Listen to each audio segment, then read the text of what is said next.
Hey everybody, welcome back to BP Fun with another super nerdy video. I'm Captain Zeus, that there is Lucky, and we got some DC discussions to talk to you about. It's very serious, totally not joking. Aquaman and the Lost Kingdom did come out over the holiday break, or just the holiday in general, depending on your age. It's bringing us the close of the DCEU. I know RIP DCEU, but I mean, it's got us thinking, what do we think about this? It was essentially 10 years is how long the DCEU went along. Now, Zack Snyder's original plan for his DC universe was that same 10-year plan, where at this point in time, the universe would be rebooted and we'd be having brand new stories with brand new actors, which is kind of what's still happening. As of this moment, we're going to be having brand new stories with brand new actors with James Gunn's DCU. So, I mean, what are we thinking about this? As a whole, what do you think? Lucky, go ahead and start off. The plan came to fruition. The 10-year plan came to fruition, not as he had, I'm sure, hoped, but it did come. Do not come. Do not come. I'm gonna come. The ending to the DCEU. Let's just, if you haven't seen it, watch the review. It came to a painful end, I would say. It felt as though in that film that they kind of knew that it was over and they weren't putting their heart into it. To a degree, I do understand it. I do understand that if you know that you're making a movie that realistically won't matter in the span of a couple months to a year, sometimes that can throw you off your game a little bit. Now, it did seem like, though, that there was a plan for multiple movies from Aquaman, obviously, and they just kind of shoved it into one. They shoved it into the second movie. We all know how that is, but I'm excited. Let's get to what really matters here. And this is the serious stuff that Zeus was talking about. Serious. James Gunn. Let's get down to it. Let's get down to business. Sorry, serious mode. Going to save the DCEU. And you want to know why, Zeus? Do you want to know why he's going to save it? Tell me why.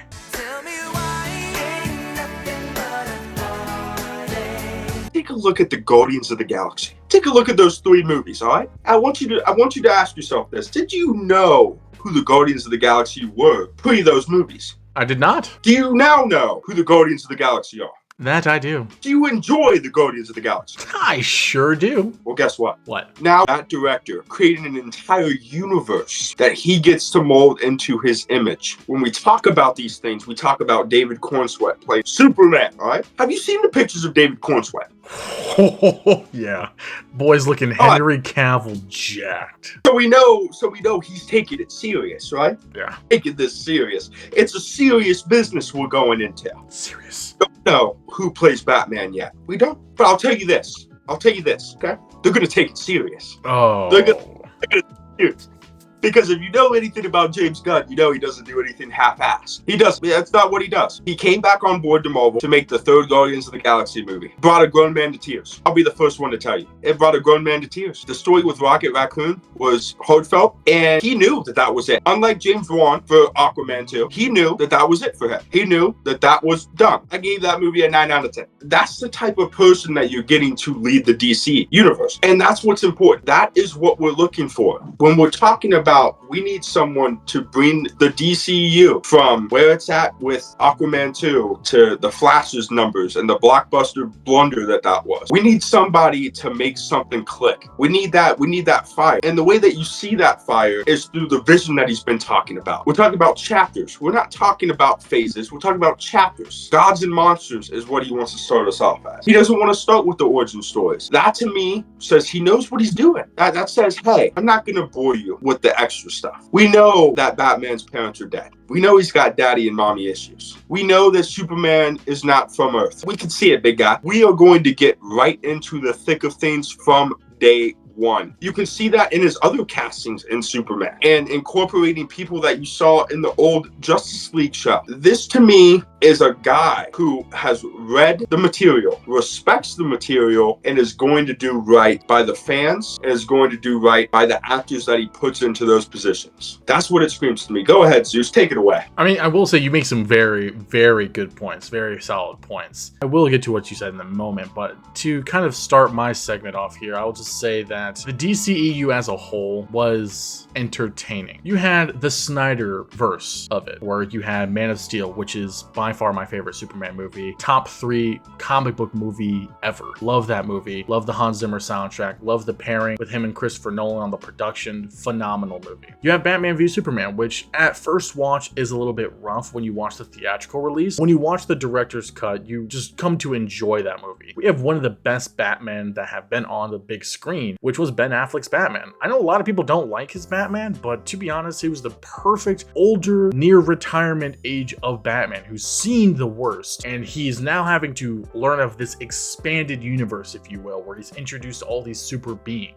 And then we have Wonder Woman, which phenomenal movie. Loved the movie, loved the soundtrack. Wonder Woman's theme's just so iconic. Again, Hans Zimmer composing it was also phenomenal. And then we conclude the SnyderVerse area with it, with the Zack Snyder Justice League, which was a phenomenal 4-hour feature that gave us some amazing acting, some of the greatest starts to some cool storylines that we could have seen with like Cyborg and the Flash, and a nice start to a potential saga. Obviously, Warner Bros. Didn't know what they were doing, and they never brought Zack Snyder back. And then we had the rest of the movies, right? We had the Justice League, which dumpster fire. We had Shazam, which honestly is an enjoyable movie. I'm not gonna lie. It's not amazing, but with the budget that it had, it was really good. And I do like Zachary Levi as Shazam. I thought that was a really good casting choice. You had Aquaman, which was rough, but it was also not bad. Like Jason Momoa as Aquaman was one of the coolest casting choices Zack Snyder could have done. To have Patrick Wilson as his brother was great. Patrick Wilson is a phenomenal actor. I mean, when I first saw him in The Watchmen when he played Night Owl, which Watchmen was a phenomenal movie, also done by Zack Snyder, which is also in the DC universe. And then from there, it does kind of snowball out of control. You have David Ayer's Suicide Squad, which did take place during the time period Zack Snyder was around. And honestly, that one was a really enjoyable one. I thought the casting was really good. Margot Robbie as Harley Quinn was probably one of the best decisions they've done. Will Smith as Deadshot was interesting, but I did think it still worked. Jared Leto as Joker is, with the version that it wasn't that good. But with the vision that we could have had with the Ayer cut, which I still think they should release, it could have been better. We'll never know because Warner Bros. Just doesn't want to release it, which I think they should have released that at the same time or around the same time as the Snyder cut, because that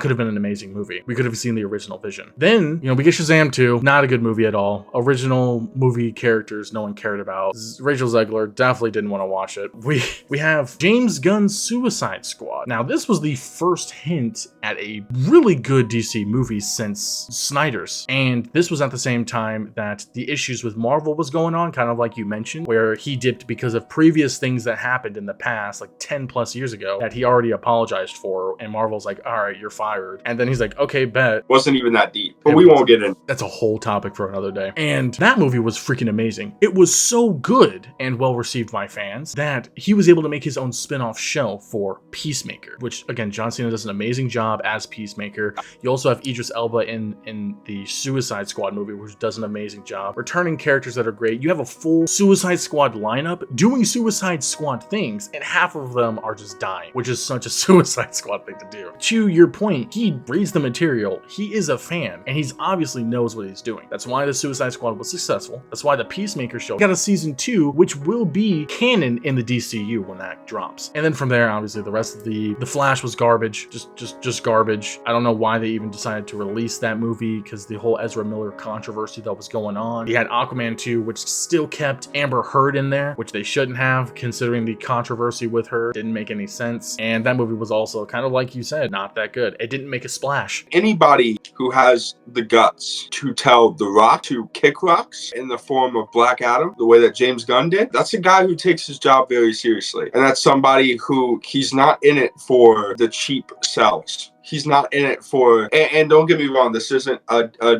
massive disrespect thing to The Rock, right? But that isn't who The Rock is. He's not a super in-depth actor. And James Gunn saw that and he said, no, this isn't what we're doing. I know you have your vision and that's cool and that's fine. You got to live it out with that movie. But that is not what I want for Black Adam, and that's not what I want for my universe. So anybody who has the guts to go up to a massive name like The Rock and say, no, nothing more than that. It wasn't a giant controversy on Twitter. It wasn't a giant shouting match. He invited him in and said, this isn't the vision that I'm looking for. Respect to you, respect to your craft, but this isn't what we're going to do. That's somebody who takes their job seriously. That's somebody who knows what they're doing. Oh yeah, I will agree too. The Black Adam movie was such a huge disappointment. The fact that most of the advertisement was based on a post-credit scene for Henry Cavill's return as Superman, that Warner Brothers and The Rock made Henry Cavill post on social media about him returning as Superman, despite nothing being concrete. If your movie has to rely on a post-credit scene as the advertisement for that movie, that's not good. The visuals were great, the costumes were great, I will give it that, and the action was not bad, but the story was an absolute joke, and the jokes they made weren't funny at all. And they made an in-depth, super cool villain, by the way, made him into a joke. And we also have Blue Beetle, which Blue Beetle was a phenomenal movie. It was really enjoyable. You don't need to watch any DC movie. Go and watch and enjoy that movie. And that Blue Beetle is going to be in the DCU, which I think is a smart choice for James Gunn, considering how well that movie was received and how well it did. I think having that actor as Blue Beetle in the DCU is a smart choice. He's a really good actor too. Like you said too, like he knows what he's doing. Like he reads the comics, he reads the source material. Why the Guardians of the Galaxy movies were so successful. He brought characters that nobody knew really and made them into fan favorites. Did the same thing with the Suicide Squad. And he can dibble his toes into really any genre. This, mind you, I know a lot of people forget this. James Gunn did the 2 live action Scooby-Doo movies that we got in 2002. Those were amazing. I needed that. I needed that too. You're pushing your luck, Scoob. He also did a horror Superman-esque movie called Brightburn, which is freaking phenomenal. So I'm like, as a whole, the DCEU was entertaining. I think the DCU with James Gunn is going to be 10 times better, 100%. I agree, and I think it even goes deeper than that because he is a giant Superman fan. He will be taking the lead in directing Superman Legacy, but he also is in charge of hiring the directors for other projects, and that's something that I think goes over people's heads. If you have a guy who's so tailored into the specifics, to your credit, Zeus, you mentioned the old Scooby-Doo movies from 2002. You mentioned Brightburn. Those are 2 completely different genres that he dipped his toes into and created something successful that I still watch to this day, the old Scooby-Doo movies. Oh yeah. Brightburn was massive for me. When you have someone who's that clinical in the way that he does things, and he's very precise about who he has in every film, at what part, you know what I mean? And he makes sure that he understands everything that's going on. You're not going to be disappointed. James Gunn and his directors that he chooses, he's going to be very precise and very articulate about what he wants out of all of his directors. So I'm very excited. I trust him in the process of choosing directors and kind of guiding them through what his vision is. So I don't have any qualms with James Gunn's direction. I had a question here. Are we hyped for James Gunn DCU? But I think we both kind of answered that question. So, or we're excited for the future of the DCU. So I have another question that I'll ask here. If Zack Snyder was still in charge in his DCU, would have been over now, of course, like we mentioned earlier, would have been rebooted. But do you think that the SnyderVerse, if you will, would have fared well against the MCU during its 10-year reign? I'll say personally, I'll start this one off. I will say that I think his vision of the DCU would have done well. I think it would have been doing numbers. Do I think it would have been doing endgame numbers? No. Obviously, they had 15 years to build up to that moment, right? But I think it would have been doing good. I think it would have brought in a lot of conversation and topics as well as controversy because of his vision. He would have had Batman die. It would have been like the 3rd Justice League movie. Batman would have been dead. And the vision of a lot of people's version of the Justice League, of the comics for DC, would have been way different than what we would have wanted or anticipated. But I don't think it would have been a bad thing, considering the fact that we had Superman die in the 2nd film that he's in. Right? I think I was not a fan of it. I still kind of am not a fan of it. But it's a unique take to bring that universe. And that would have been a lot of those. I mean, we already saw it in the Justice League where we had the Nightmare verse and we had the Nightmare Justice League, if you will, with Deathstroke, Joker, Mira, Batman, Flash, Cyborg. Like that's like almost a Suicide Squad-esque team. And I feel like that's kind of what we would have been seeing, is completely new versions, new visions, and fresh takes on these characters that we know and love, but also still being honorable to the comics, kind of like in Batman v Superman. There's a lot of nods to the Dark Knight Returns. So I mean, personally, I don't think it would have been MCU level, but I do think the MCU would have been losing fans to the DC. Yeah, I think it would have been successful. I do not think it would have come close to the MCU, just because of the different timelines. I think the MCU and their established fan base at that point, especially, was a lot of diehard fans. Now, I do think that they would lose some to the DCEU just because of the uniqueness of what Snyder was doing, but also I think that some people were thrown off with Snyder's vision. And that's not to say it's right or wrong. We understand that Snyder had a vision of a darker, older, grittier Batman who would have died in the third movie, and I would go for that. But I also understand that a lot of people are looking for, if you're going to start a universe, they want something younger, they want something fresher. So I do think that it would have garnered attention and it would have sparked a lot of controversy. You could already see that from the Justice League movie. That is a double-edged sword, in my opinion. That's why I don't think he would have caught Marvel in that sense, is because I think you have your fans and you have your haters. That goes for the MCU too. You have people who just want to hate the MCU because it's the MCU. You don't pay attention to those takes, but there are people like that exist, where they just want to hate something. So there you go. And obviously that would exist for Snyder's universe, but also there was a large portion of people who just disagreed with the direction. I didn't see a lot of people hate Henry Cavill's Superman. I personally loved Henry Cavill as Superman. I didn't like the decision, as you said, Zeus, to kill him in the second installment. I felt like you were kind of giving him a weak death, in a sense of like, how is the Man of Steel already dead?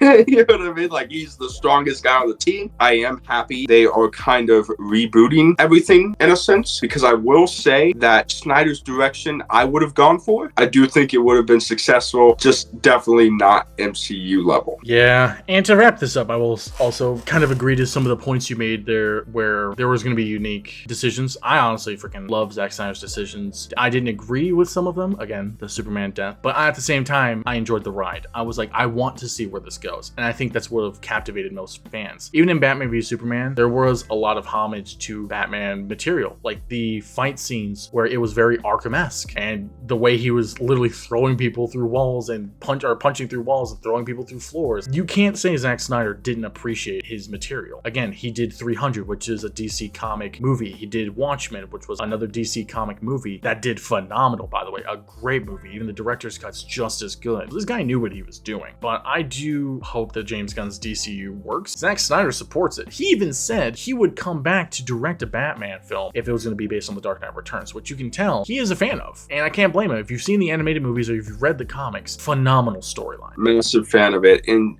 to your point, the callback Batman v Superman with the grapple gun against the wall, that's literally the cover of the comic with the lightning bolt in the background and everything. Beautiful shot. My last thing before we hop out of here, comic book fans, hear me out. Just listen. Give James Gunn a chance. If you love the Zack Snyder universe, give James Gunn a chance. If you are tired of DC, give James Gunn a chance. Let James Gunn show you what he has before you go and make decisions on whether or not it's good. You also know James Gunn knows his source material, as we've said. Just give it a chance. Go in with an open mind. That's what I'm asking for comic book fans in particular. Go in with the opinion of nothing. You saw the success of Peacemaker. You don't get it both ways. You don't get to hate the new DCU and love Peacemaker. You don't get to hate James Gunn but like the Suicide Squad movie. That is my only question to everybody. Give it a chance. That's a statement. But yeah, and we have the Creature Commandos coming out sometime this year. I think it's like the summer of 2024. It's an animated series that'll be on Max, and then Superman Legacy will be dropping in theaters in June of 2025. Those are the first two DCU confirmed or DCU projects in Chapter 1, Gods and Monsters. But let us know in the comments, what do you guys think of the DCEU's end closure and the new chapter, the first chapter of the DCU coming into fruition this year? Captain Zeus,